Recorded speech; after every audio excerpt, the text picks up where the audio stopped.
預防 HIV 的 PrEP 開始前你需要知道的事。什麼是 PrEP？PrEP 暴露前預防是一種服用以預防 HIV 的藥物。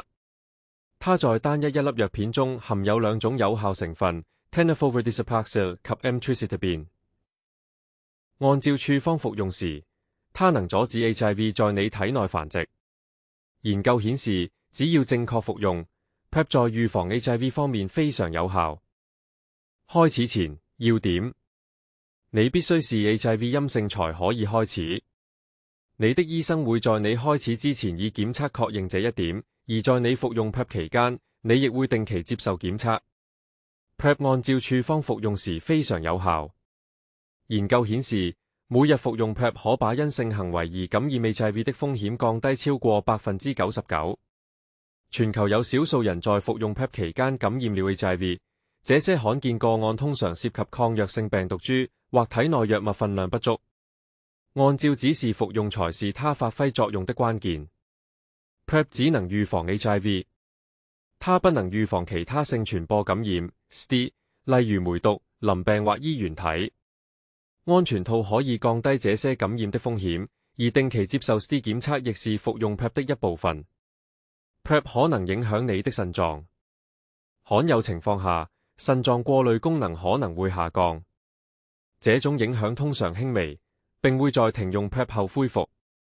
如果你曾有腎臟問題，或正在服用其他影響腎臟的藥物，請告知你的醫生。你的醫生會在你開始之前，以及在你定期復診時，檢查你的腎功能。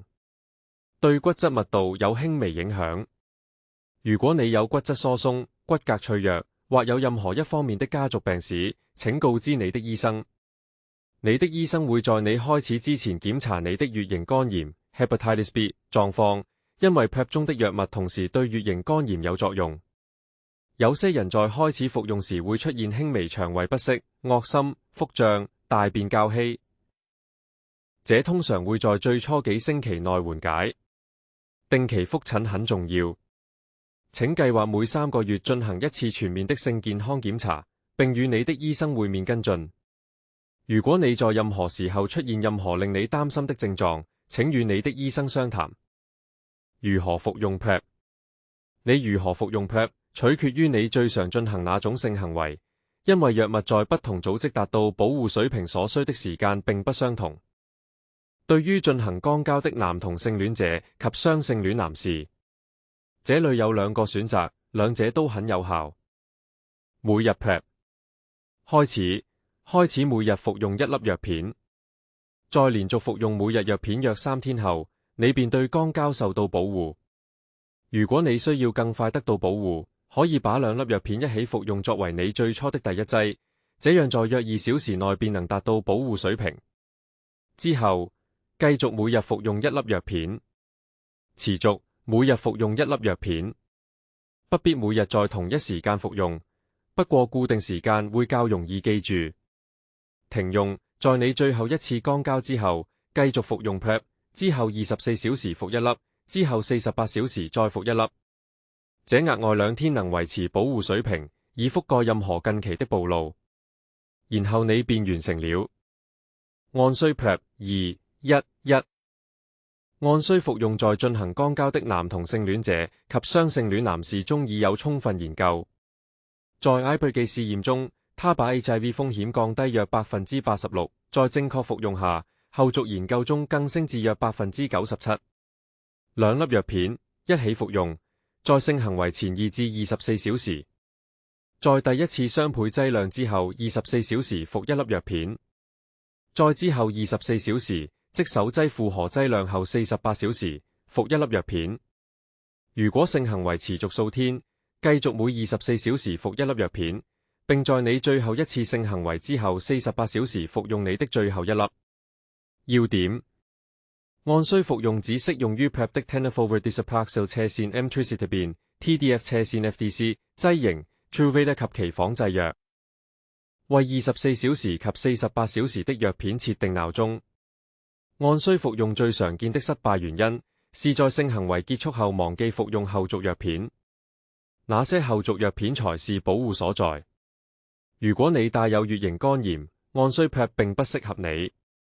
每日服用會是最好的選擇。對於進行陰道或新陰道性行為的人士、女性、異性戀男士以及有跨性別經歷的人士。對於接受式陰道及新陰道性行為，每日 PrEP 是建議的服用方式。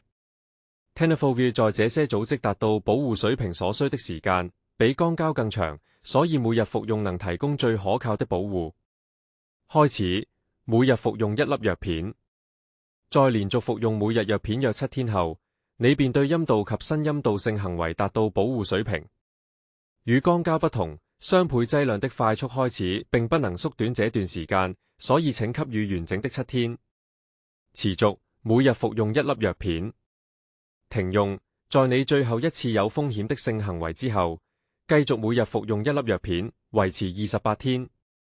較長的尾期能維持保護水平，以覆蓋任何近期的暴露。懷孕與避孕。如果你有可能懷孕，而又在沒有使用安全套的情況下進行性行為，請記住你有可能懷孕。如果你並非正在嘗試懷孕，請考慮避孕。PrEP 的 TDF-FTC 劑型獲建議為適合在嘗試懷孕期間、懷孕期間以及哺乳期間繼續服用，而現行指引並不視之為組織家庭的障礙。如果你正在懷孕、計劃懷孕或正在哺乳，請告知你的醫生。按事件服用，一個較新的選擇，需與你的醫生商討。每日 PrEP 是這個群組的標準及建議選擇。較新的國際指引 BAS 英國2025年亦支持部分進行接受式陰道或新陰道性行為的人士採用按事件服用。這在各地尚未成為標準，所以請與你的醫生提出並一同計劃，而非自行開始。如果你是接受方、被插入方，獲支持的方案是2-7，在性行為前2至24小時服2粒藥片，然後在最後一次性行為之後每日服1粒藥片，連續7天。如果你是插入方，獲支持的方案是2-1-1。按事件服用只適用於 TDF-FTC 劑型。定期覆診。作為正常 PrEP 程序的一部分，你會每3個月見一次你的醫生。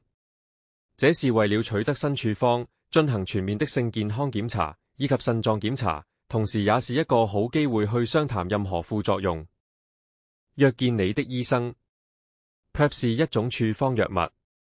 要了解它是否適合你，以及哪個選擇適合你的情況，請與你所在地的醫生或性健康診所商談。如果你出現任何令你擔心的症狀，如果你認為自己可能在沒有保護措施的情況下暴露於 HIV， 或者如果你到了該進行3個月覆診的時間，請預約。